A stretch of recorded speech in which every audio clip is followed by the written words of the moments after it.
ज़ारा, तुम्हारी वजह से मुझे मुनव्वर मिला है, जबकि सारा के साथ हमने कितना बुरा किया। तुम प्लीज उससे कहो कि वो मुझे माफ कर दे। मैं अपना रिश्ता तोड़ना नहीं चाहती और अपने बच्चे को बिना बाप के नहीं पालना चाहती मैं। चलो भाई, मुंह मीठा करो।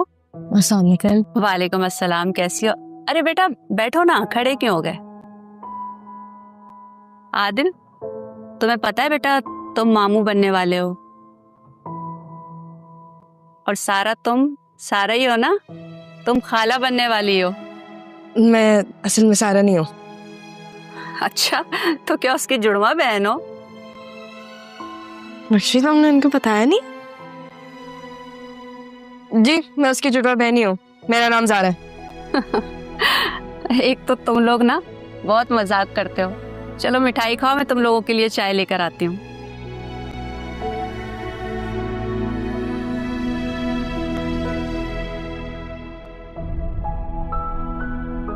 बस कर दो तुम दोनों, इमोशनल कर रहे हो।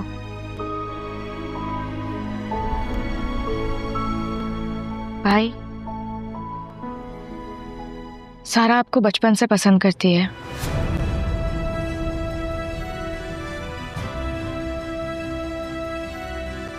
आप प्लीज मम्मा के कहने पे मामू को इनकार मत करना।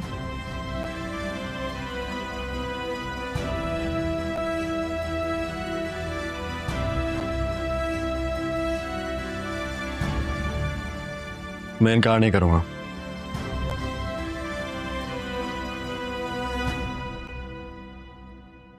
अपना ख्याल रखना। मैं घर जाके ये गुड न्यूज़ सबको बताऊंगा। मम्मा को मत बताइएगा प्लीज। क्या हो गया रक्षी? ऐसे मौके पर तो मामा को तो बताना चाहिए। जानती हूँ मैं ऐसे मौके पर हर लड़की को अपनी माँ की जरूरत होती है, पर मुझे नहीं है, क्योंकि वो मुझे अपने जैसा बनाना चाहती है और मैं उनके जैसा नहीं बनना चाहती।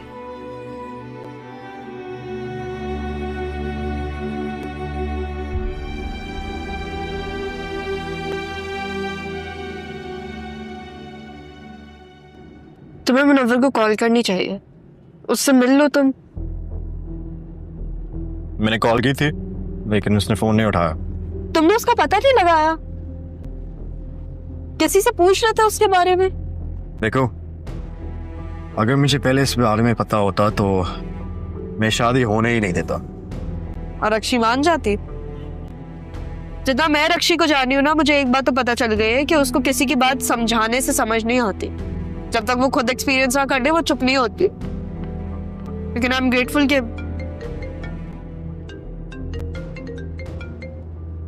as I was saying कि आई एम ग्रेटफुल वो अपना नुकसान तो नहीं करेगी अब। उठा लो तुम। नहीं, मैं बाद में बात कर लूंगी।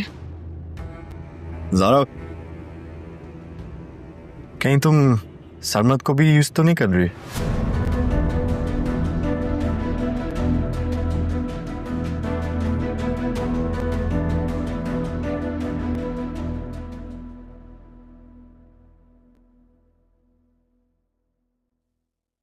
मेरे साथ भी तो आ सकते थे तुम लोग। अब्बा जी, ये बात तो आप अपने पोते से पूछें। कभी कुछ कहता है, कभी कुछ कहता है। मैंने पूछा था इससे, साफ मना कर दिया। अपनी माँ से कह रहा है कि चलना है। चल क्या रहा है इसके दिमाग में? अभी तो खुद चल रहा है। लगता है ज़ारा से मुलाकात नहीं हो रही है। साहबजादे, चल चल के क्या चीन तक जाओगे? वक्त पर आ जाता है, यहाँ तुम्हारी मुलाकात हो जाती है उससे। ज़ारा यहाँ थी? हाँ, अब तो चली गई वो आदिल के साथ अपने घर। मुझे पप्पू के घर जाना है। भाई क्यों जाना है? टिक कर एक जगह बैठ जाओ, इंतजार करो सब्र से। अब बारात ही लेके जाएंगे तुम्हारी। मैं आता हूँ। मेरा काम हो गया क्या? ऑलमोस्ट। सच्ची? मगर शोर मत करना, अभी मामा को बताया नहीं है। आप प्लीज बताएगा भी नहीं। ऐसे एक और भी न्यूज़ है, बाद में बताता हूँ। मैं बाबा को कॉल करके आती हूँ। आदिल, जी। आज जिस तरीके से सारा ने मुझसे बदतमीजी की है ना, मैं उसे अपनी बहू हरगिज नहीं बनाना चाहती। अगर वो अपनी माँ और बहन के कहने पर इस तरीके से बिहेव कर सकती है तो आगे पता नहीं क्या करेगी। तुम भाईजान को जाके इनकार कर दो। लेकिन मैं सारा से ही शादी करूंगा। तो ठीक है, भाईजान से जाके कह दो कि वो अपनी सारी जायदाद और बिजनेस तुम्हारे नाम कर दे, फिर मैं मान जाऊंगी। वरना हम इस पोर्शन को छोड़कर कहीं और चले जाएंगे। मैं अब इस घर में और नहीं रह सकती। मगर आप ये घर छोड़ के कैसे जा सकती हैं? इस घर ने तो आपको हमेशा अपने पनाह में रखा है। तुम कब से इतनी किताबें बातें करने लगे? हाँ, तुम उनके लिए अपनी माँ को छोड़ोगे। उन औरतों के यहाँ होते हुए मैं अपने भाईजान के साथ नहीं रख सकती। मेरे लिए मेरी औलाद ही काफी है। अगर तुम चाहते हो ना कि मैं यहीं रहूं, तो भाईजान को बोल दो कि बिजनेस, प्रॉपर्टी, ये सारी चीजें जो मेरे नाम करते, वरना मैं बता रही हूं बहुत बुरा होगा।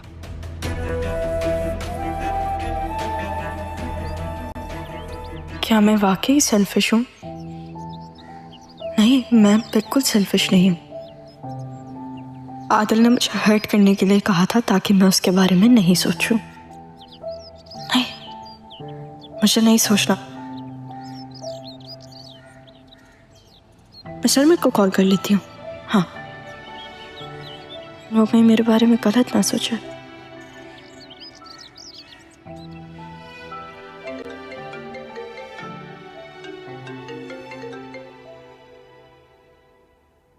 हेलो।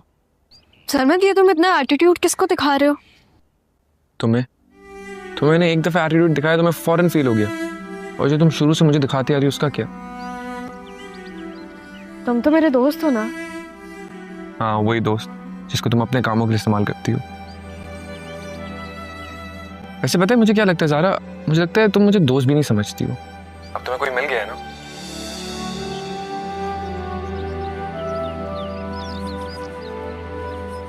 ज़ारा, कहीं तुम सरमत को भी यूज तो नहीं कर रही? ये सब कुछ क्या चला था? ये क्या बात कर रहे थे तुम ज़ारा से? हाँ बताओ। एक सेकेंड आराम से। कुछ भी बात नहीं कर रहा, तंग करा था उसको मैं तो, खाली नॉर्मल बात थी। ये मजाक था? मियां, अगर इस किस्म की बातें करनी है ना तो मैं तुम्हारे अम्मा बाबा का इंतजार नहीं करूंगा, खुद कैंसिल कर दूंगा तुम्हारा ये रिश्ता। क्यों कैंसिल कराएंगे? आपने कुछ सुना है? ऐसे कैसे कैंसिल करा देंगे आप? ये तुम क्या कह रहे थे ज़ारा से? और क्या तुम हमें रिश्ते से इनकार कराने के लिए लाए हो यहाँ पर? अम्मा, आपने ना कोई बात भी नहीं सुनी है। मैं उसको क्या कह रहा था? उसको सिर्फ इतना बोल रहा था, जब से बाबा से मिली मुझसे दूर हो गई, मुझे इग्नोर कर रही है। आप पता नहीं क्या समझ रही है बात को। ये सोचो कि वो क्या समझ रही होगी बेटा। खैर नहीं है तुम्हारी। ठीक से बात क्या करो उसके साथ। आप कर लें बात, डील है।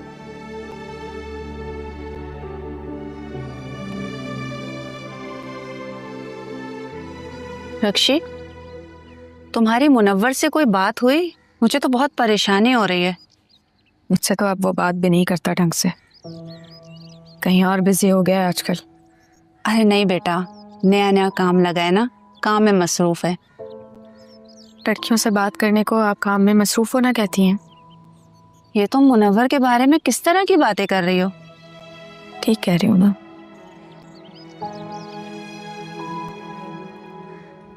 मोहब्बत करती हूँ मैं उससे, और इस मोहब्बत की खातिर इस शादी के लिए मैंने पता नहीं क्या क्या किया है। कितने लोगों का दिल दुखाया है मैंने। इसके बावजूद भी मैं ये रिश्ता नहीं तोड़ना चाहती, मैं मुनव्वर को नहीं छोड़ना चाहती, लेकिन मुनव्वर तो मुझसे मोहब्बत ही नहीं करता। दूसरी लड़कियों से बातें कर रहा है वो, बिल्कुल वैसे ही जैसे वो मुझसे किया करता था। नहीं नहीं, तुम्हें कोई गलत फहमी हुई है। मेरा बेटा ऐसा बिल्कुल नहीं है।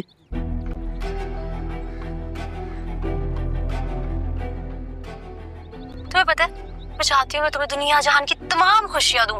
मैंने तुम्हारे लिए बहुत कुछ सोच के रखा है। अच्छा, क्या सोच के रखा है?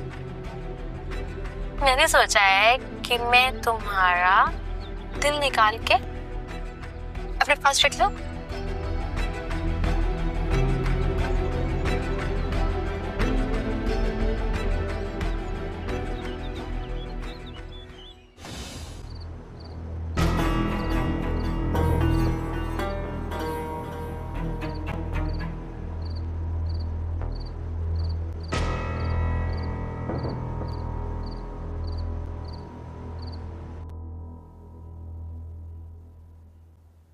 हेलो।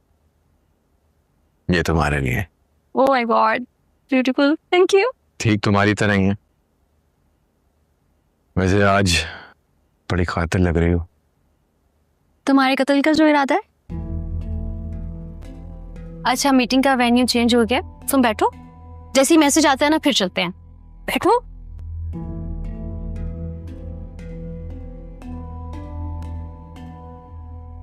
तो मुझे ये बताओ, कुछ पियोगे? क्या क्या पीने को मिल सकता है तो बहुत कुछ, तुम्हें क्या चाहिए? है? तुम्हारे हाथों से तो जहर भी अमृत लगेगा। पिला दो। तुम्हें जहर पिला के थोड़ी मारना है, तुम तो बहुत कीमती हो, करोड़ों के हो, करोड़ों के। ठीक है यार। डॉलर्स में। अच्छा तुम बैठो, मैं कुछ लेकर आती हूँ पीने के लिए।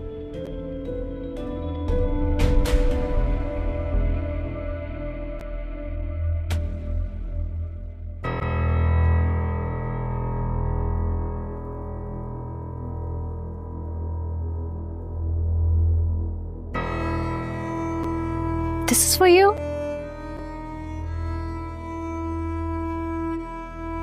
वैसे आज बेहद हसीन लग रही है। तो तुम भी कुछ कम तो नहीं लग रहे हो। अच्छा एक काम करती हूँ, म्यूजिक प्ले करती हूँ।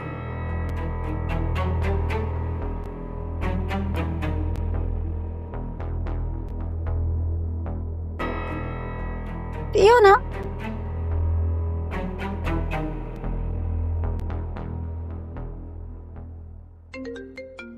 Excuse me. अम्मी की कॉल आई है, मुझे पिक करनी पड़ेगी। हेलो, अस्सलाम वालेकुम अम्मी। कहाँ हो मुनव्वर? मैंने आपको बताया ना, एक मीटिंग के लिए आया हूँ। अच्छा बेटा, तुम ऐसा करो कि जल्दी घर आ जाओ, मेरा दिल बहुत घबरा रहा है। आप एक काम करें, रक्षी को ले जाएं आप हॉस्पिटल। बेटा तुम जल्दी आ जाओ बस। अच्छा अम्मी ठीक है, बस एक मीटिंग है, फारिग होके आ रहा हूँ बस। अल्लाह हाफिज।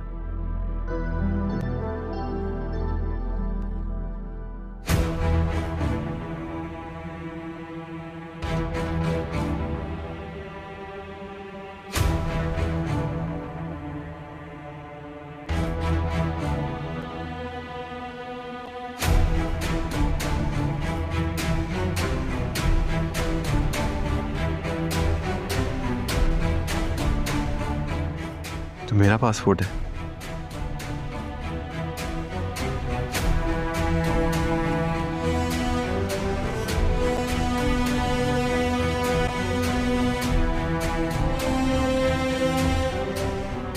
मेरे पास भी तुम्हारे लिए एक सरप्राइज है।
मुनव्वर, मुनव्वर, मुनव्वर कहाँ जा सकता है इस टाइम?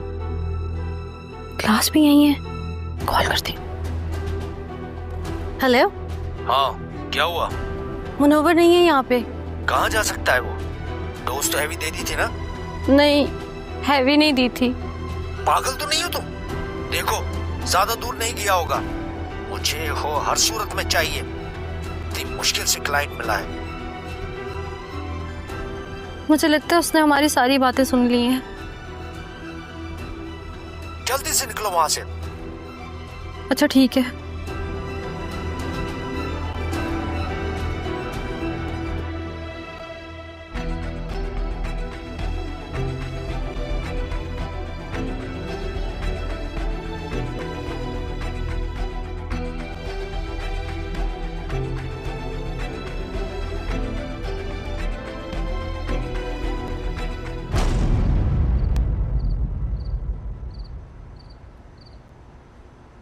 क्या मजाक है यार, रोड के बीच में गाड़ी खड़ी कर। हेलो, अरे मुनव्वर, मुनव्वर तुम ठीक हो?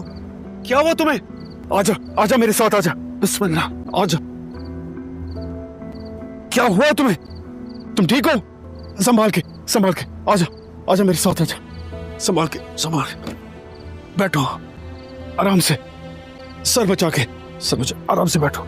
या अल्लाह रहम करो मालिक। तुम ठीक हो?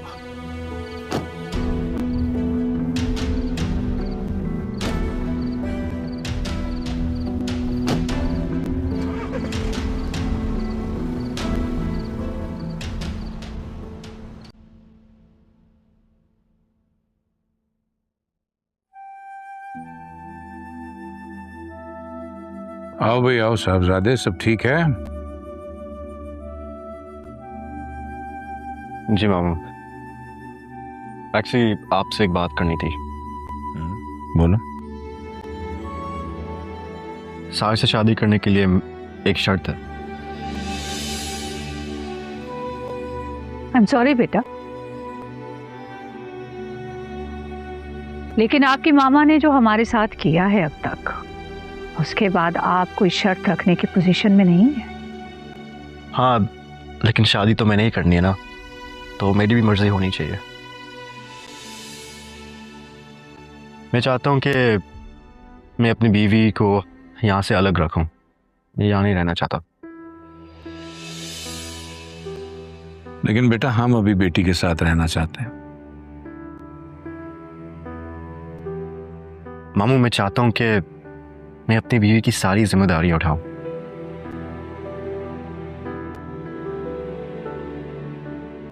कि मैं वो करूं जो हर शौहर को करना चाहिए।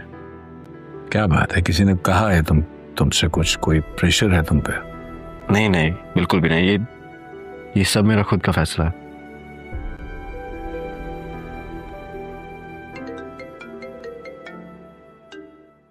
हेलो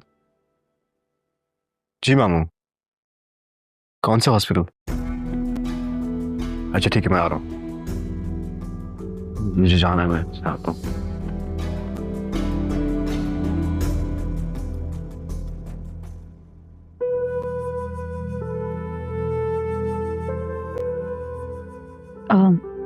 मैं आपसे ये कहने आई थी कि मेरा भाई और भाभी कराची आ गए हैं। खैरियत? ज़ारा के रिश्ते के लिए ऑफिशियली बात करने।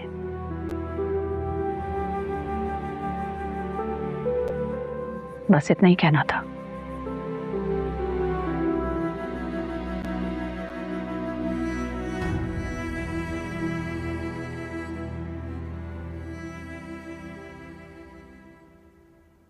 कब से मुनव्वर को कॉल कर रही हूँ, कॉल ही नहीं उठा रहा है वो। मैं एक बार फिर करके देखती हूँ। देखो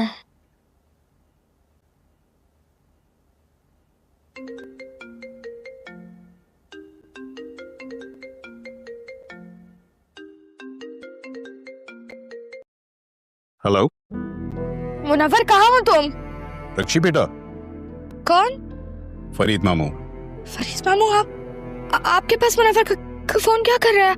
मुनव्वर किधर है? बेटा मुनव्वर की तबीयत थोड़ी खराब हो गई थी, मेरे घर के पास ही था, तो मैं इसे यहाँ क्लिनिक ले आया। मुझे दो, मुझे दो। हेलो, अब मेरा मुनव्वर कहाँ है? कहाँ है मेरा मुनव्वर? मुनव्वर ठीक है, आदिल भी आ रहा है। आप अपना और रक्षी का ख्याल रखें, हम थोड़ी देर में आते हैं। अच्छा वो तो हेलो हेलो, फोन बंद कर दिया मैं।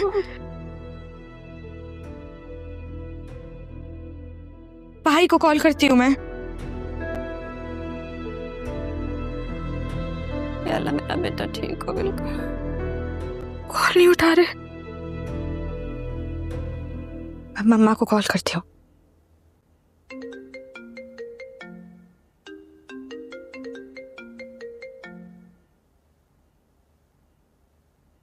आज कैसे याद आ गई माँ की? हाँ मम्मा वो भाई का है। बैठा होगा मामू जान के सरहाने नौकर बनकर। मम्मा फरीद मामू की कॉल आई थी। फरीद से बात हुई? क्यों? मुनव्वर को कुछ हो गया। मुझे नहीं पता उसको हॉस्पिटल लेके जा रहे, कहाँ लेके जा रहे, लेकिन भाई की जरूरत है। भाई से बात करनी है मुझे। अरे अच्छा ये कुछ हो जाए उसको, मैं तो कहती हूँ मर जाए वो, तुम्हारी तो जान छूटे। मत बात करो मुझसे मुनव्वर की। क्या क्या क्या कहा उन्होंने? मुझे बताओ ना, चुप क्यों हो गई हो?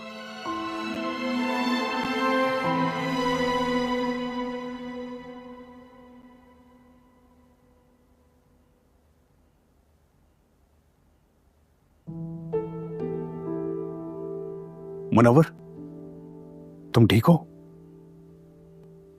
कैसा महसूस कर रहे हो अभी? बेहतर। शुक्र है मेरे अल्लाह पाक का।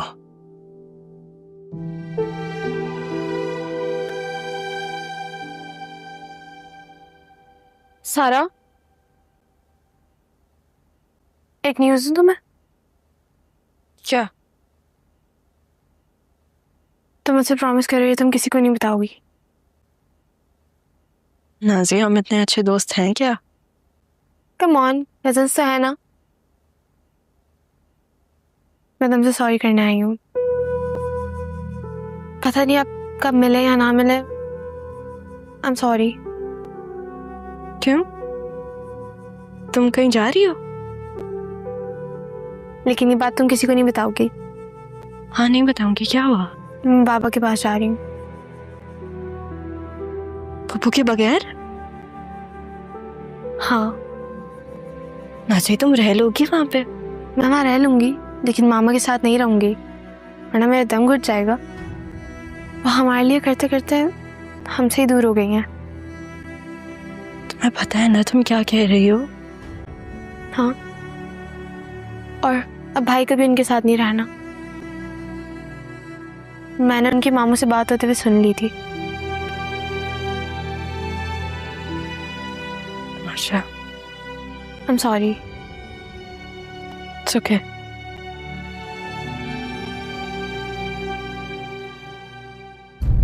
वो एक दफा पहले है अपने बाप के मना करने के बावजूद आपके पास आई थी ना।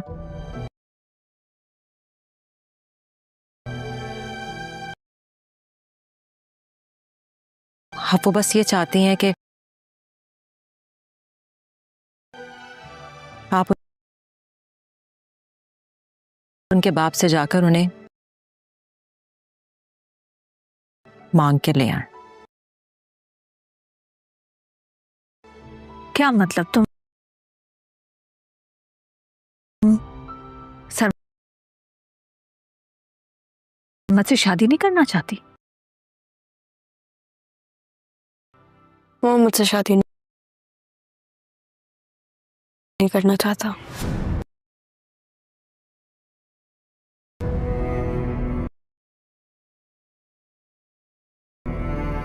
मामू और मामी को भी बोल चुका है वो। ये अपने ड्रामेबाजियां ना बंद करो। मैं अगर भाईजान को बोलूंगी ना अभी अभी कि तुम्हें तलाक दे तो वो फौरन खड़े खड़े तुम्हें तलाक दे देंगे, समझे तुम?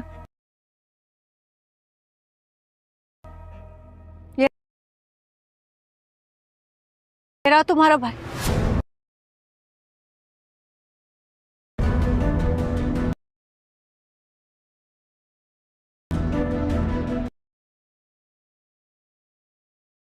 बोल दो अपने भाई को।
फरहत को अब इस बात का अंदाज़ा तो हो ही चुका है कि सब उससे नफ़रत करने लगे हैं।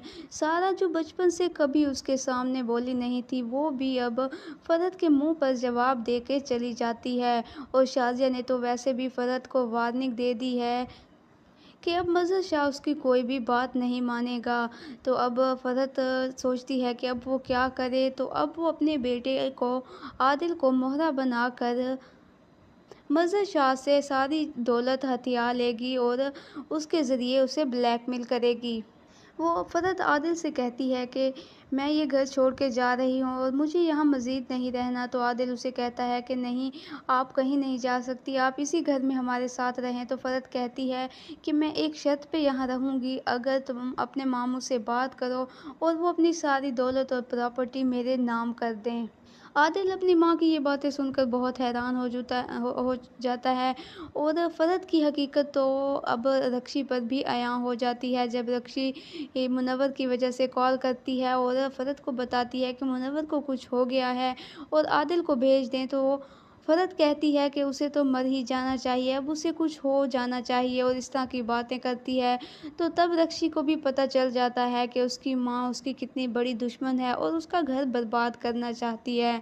फरहत अब सबकी नज़रों में आ गई है और सबकी दुश्मन बन चुकी है। फरहत जिसने दौलत के लिए और इस बिज़नेस के लिए सारी ज़िंदगी दूसरों को ख़राब किया और उनके घर बर्बाद किए, तो अब वो किसी सूरत इसे अपने हाथों से जाने नहीं देगी और अब उसने अपना मकसद शुरू कर दिया है। जब आदिल और सारा की शादी की बात होती है तो आदिल कहता है कि वो सारा से शादी करने के लिए तैयार है। तो फरहत एक और नई शर्त रख देती है। फरहत कहती है ये शादी तभी मुमकिन है जब तुम्हारे मामू अपना ये घर और बिज़नेस और हर चीज़ मेरे नाम कर दें। फरहत जब ये शर्त रखती है तो आदिल अपनी माँ से कहता है कि ये आप क्या कर रही हैं, ये सारी दौलत और ये घर मामू का ही है, मामू ने बहुत मेहनत की है और मामू ने हमें अपने घर में रखा और अब हम इस तरह बदले पे उतर आए। तो उसकी माँ कहती है कि अगर उसने हमें अपने घर में रखा और हमारा ख़्याल रखा तो उसने हम पे कोई भी एहसान नहीं किया, ये हमारा हक़ था और मैं अपना हक़ लेके रहूँगी, मैं कभी भी छोड़ूँगी नहीं। जब आदिल अपनी माँ की इस तरह की बातें सुनता है तो वो अपनी माँ से मज़ीद बहस तो नहीं कर सकता, लेकिन उसे इस बात का अंदाज़ा ज़रूर हो जाता है कि उसकी माँ उसकी अपनी ही दुश्मन बन चुकी है। पहले वो रक्षी का घर बर्बाद करने की कोशिश कर रही थी और फिर यहाँ भी सबकी ज़िंदगियों से खेल रही है। तो आदिल कहता है कि मेरा इस घर में मज़ीद रहना अब मुमकिन नहीं है और वो फ़ैसला कर लेता है कि वो ये घर छोड़ के चला जाएगा, क्योंकि वो ऐसे घर में नहीं रह सकता जहाँ पर उसकी अपनी ही माँ किसी का हक खाने के लिए तैयार हो। तो वो कहता है कि वो सारा से शादी करके सारा को लेकर यहाँ से चला जाएगा और ये बात वो अपने मामू से भी करता है। जब वो अपनी माँ के सामने मामू से ये बात करता है, वो कहता है कि मैं सारा से शादी करने के लिए तैयार हूँ, लेकिन मेरी शर्त ये है कि मैं शादी के बाद सारा को लेकर यहाँ से चला जाऊँगा, मैं इस घर में मज़ीद नहीं रहना चाहता और मैं और सारा अलहदा घर में रहेंगे। तो उसका मामू कहता है कि ये पॉसिबल नहीं है, मैं अपनी बेटी, मेरी एक ही बेटी है और मैं उसे यहाँ से दूर कहीं भी नहीं भेज सकता, हम लोग अपनी बेटी के साथ ही रहना चाहते हैं। तो आदिल का मामू उससे पूछता है कि तुम यहाँ से क्यों जाना चाहते हो और ये सब क्यों करना चाहते हो। तो आदिल कहता है कि मैं अपनी बीवी को अपनी माँ के साथ नहीं रखना चाहता, मैं इसीलिए ये सब कर रहा हूँ। तो उसके मामू कहते हैं, मज़हर साहब कहता है कि नहीं, मैं तो अपनी बेटी के साथ ही रहना चाहता हूँ। तो वो कहता है कि आपकी बेटी आपसे दूर नहीं होगी, बल्कि आपके पास ही होगी, आप जब चाहेंगे आप उससे मिल सकेंगे और मैं आपको कभी भी शिकायत का कोई भी मौका नहीं दूँगा। तो मज़हर साहब कहते हैं कि नहीं, वो फ़रज से ख़ुद बात करेंगे इस मामले पर और इस मामले को सुलझाने की कोशिश करेंगे। और दूसरी तरफ आप लोग देखेंगे कि मुनव्वर जिस लड़की के पीछे लगा हुआ था और जिस लड़की के चक्कर में वो अपना ही घर ख़राब कर रहा था, वो लड़की भी उसे धोखा दे देती है और उससे हर चीज़ वापस लेने की कोशिश करती है। वो मुनव्वर को नशा आवर अद्वियात देती है और उससे मारने की कोशिश करती है, लेकिन मुनव्वर वहाँ से निकल जाता है। और जब वो हॉस्पिटल पहुँचता है तो रक्षी को पता चलता है कि मुनव्वर हॉस्पिटल है। तो वो बहुत परेशान हो जाती है और अपनी माँ को भी कॉल करती है और कहती है कि आदिल को भेजे, लेकिन उसकी माँ आगे जो बातें करती है तो उसकी सारी हकीकत, फरहत की हकीकत रक्षी पर ज़ाहिर हो जाती है। और अब रक्षी को पता चल जाता है कि उसकी माँ ही उसका घर बर्बाद करने की कोशिश कर रही थी। अब रक्षी अपनी माँ की कोई भी फरहत को अब इस बात का अंदाज़ा तो हो ही चुका है कि सब उससे नफ़रत करने लगे हैं। सारा जो बचपन से कभी उसके सामने बोली नहीं थी, वो भी अब फरहत के मुंह पर जवाब दे के चली जाती है। और शाज़िया ने तो वैसे भी फरहत को वार्निंग दे दी है कि अब मज़हर शाह उसकी कोई भी बात नहीं मानेगा। तो अब फ़रहत सोचती है कि अब वो क्या करे। तो अब वो अपने बेटे को आदिल को मोहरा बनाकर मज़हर शाह से सारी दौलत हथिया लेगी और उसके ज़रिए उसे ब्लैकमेल करेगी। वो फ़रहत आदिल से कहती है कि मैं ये घर छोड़ के जा रही हूँ और मुझे यहाँ मज़ीद नहीं रहना। तो आदिल उसे कहता है कि नहीं, आप कहीं नहीं जा सकती, आप इसी घर में हमारे साथ रहें। तो फ़रहत कहती है कि मैं एक शर्त पे यहाँ रहूँगी, अगर तुम अपने मामू से बात करो और वो अपनी सारी दौलत और प्रॉपर्टी मेरे नाम कर दें। आदिल अपनी माँ की ये बातें सुनकर बहुत हैरान हो जाता है और फ़रहत की हकीकत तो अब रक्षी पर भी आयां हो जाती है। जब रक्षी मुनव्वर की वजह से कॉल करती है और फ़रहत को बताती है कि मुनव्वर को कुछ हो गया है और आदिल को भेज दें, तो फ़रहत कहती है कि उसे तो मर ही जाना चाहिए, अब उसे कुछ हो जाना चाहिए और इस तरह की बातें करती है। तो तब रक्षी को भी पता चल जाता है कि उसकी माँ उसकी कितनी बड़ी दुश्मन है और उसका घर बर्बाद करना चाहती है। फ़रहत अब सबकी नज़रों में आ गई है और सबकी दुश्मन बन चुकी है। फ़रहत जिसने दौलत के लिए और इस बिज़नेस के लिए सारी ज़िंदगी दूसरों को ख़राब किया और उनके घर बर्बाद किए, तो अब वो किसी सूरत इसे अपने हाथों से जाने नहीं देगी और अब उसने अपना मकसद शुरू कर दिया है। जब आदिल और सारा की शादी की बात होती है, तो आदिल कहता है कि वो सारा से शादी करने के लिए तैयार है। तो फ़रहत एक और नई शर्त रख देती है। फ़रहत कहती है ये शादी तभी मुमकिन है जब तुम्हारे मामू अपना ये घर और बिज़नेस और हर चीज़ मेरे नाम कर दें। फ़रहत जब ये शर्त रखती है, तो आदिल अपनी माँ से कहता है कि ये आप क्या कर रही हैं, ये सारी दौलत और ये घर मामू का ही है, मामू ने बहुत मेहनत की है और मामू ने हमें अपने घर में रखा और अब हम इस तरह बदले पे उतर आएँ। तो उसकी माँ कहती है कि अगर उसने हमें अपने घर में रखा और हमारा ख़्याल रखा, तो उसने हम पे कोई भी एहसान नहीं किया, ये हमारा हक़ था और मैं अपना हक़ लेके रहूँगी, मैं कभी भी छोड़ूँगी नहीं। जब आदिल अपनी माँ की इस तरह की बातें सुनता है, तो वो अपनी माँ से मज़ीद बहस तो नहीं कर सकता, लेकिन उसे इस बात का अंदाज़ा ज़रूर हो जाता है कि उसकी माँ उसकी अपनी ही दुश्मन बन चुकी है। पहले वो रक्षी का घर बर्बाद करने की कोशिश कर रही थी और फिर यहाँ भी सबकी ज़िंदगियों से खेल रही है।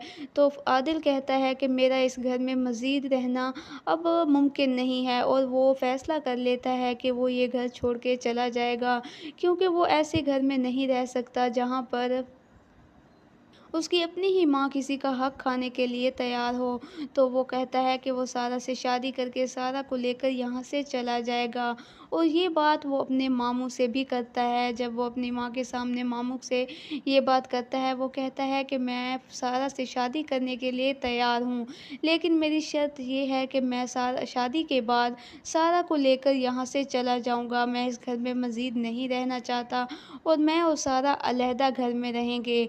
तो उसका मामू कहता है कि ये पॉसिबल नहीं है, मैं अपनी बेटी, मेरी एक ही बेटी है और मैं उसे यहाँ से दूर कहीं भी नहीं भेज सकता, हम लोग अपनी बेटी के साथ ही रहना चाहते हैं। तो आदिल का मामू उससे पूछता है कि तुम यहाँ से क्यों जाना चाहते हो और ये सब क्यों करना चाहते हो। तो आदिल कहता है कि मैं अपनी बीवी को अपनी माँ के साथ नहीं रखना चाहता, मैं इसीलिए ये सब कर रहा हूँ। तो उसके मामू कहते हैं, मज़हर साहब कहता है कि नहीं, मैं तो अपनी बेटी के साथ ही रहना चाहता हूँ। तो वो कहता है कि आपकी बेटी आपसे दूर नहीं होगी, बल्कि आपके पास ही होगी, आप जब चाहेंगे आप उससे मिल सकेंगे और मैं आपको कभी भी शिकायत का कोई भी मौका नहीं दूँगा। तो मज़हर साहब कहते हैं कि नहीं, वो फ़रहत से ख़ुद बात करेंगे इस मामले पर और इस मामले को सुलझाने की कोशिश करेंगे। और दूसरी तरफ आप लोग देखेंगे कि मुनव्वर जिस लड़की के पीछे लगा हुआ था और जिस लड़की के चक्कर में वो अपना ही घर ख़राब कर रहा था, वो लड़की भी उसे धोखा दे देती है और उससे हर चीज़ वापस लेने की कोशिश करती है। वो मुनव्वर को नशा आवर अद्वियात देती है और उससे मारने की कोशिश करती है, लेकिन मुनव्वर वहाँ से निकल जाता है और जब वो हॉस्पिटल पहुँचता है, तो रक्षी को पता चलता है कि मुनव्वर हॉस्पिटल है। तो वो बहुत परेशान हो जाती है और अपनी माँ को भी कॉल करती है और कहती है कि आदिल को भेजे, लेकिन उसकी माँ आगे जो बातें करती है, तो उसकी सारी हकीकत, फ़रहत की हकीकत रक्षी पर ज़ाहिर हो जाती है और अब रक्षी को पता चल जाता है कि उसकी माँ ही उसका घर बर्बाद करने की कोशिश कर रही थी। अब रक्षी अपनी